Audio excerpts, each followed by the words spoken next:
വനം വകുപ്പിന്റെ പ്രവർത്തനങ്ങൾ കൂടുതൽ കാര്യക്ഷമമാക്കുന്നതിനായി നിലമ്പൂരിൽ വനം വകുപ്പിന് അത്യാധുനിക സംവിധാനത്തോടെയുള്ള വാഹനം കൈമാറി പ്രിയങ്ക ഗാന്ധി MP.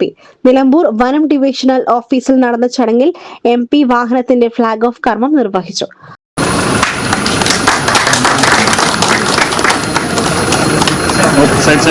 മലപ്പുറം ജില്ലയുടെ മലയോര മേഖലകളിൽ വന്യമൃഗ ശല്യം അതീവ രൂക്ഷമായി തുടരുന്ന സാഹചര്യത്തിലാണ് വനം വകുപ്പിന് കൈത്താങ്ങുമായി AICC ജനറൽ സെക്രട്ടറി കൂടിയായ വയനാട് MP പ്രിയങ്ക ഗാന്ധി രംഗത്തെത്തിയത്.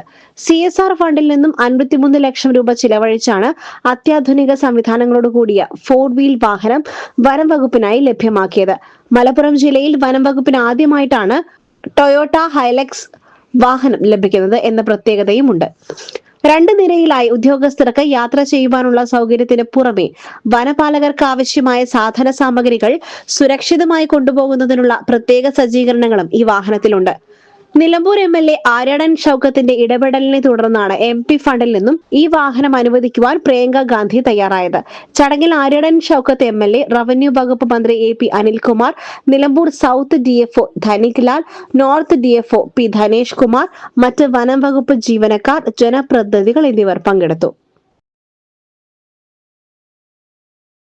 SS Gold, Pure Gold. SS Group, Nilambur.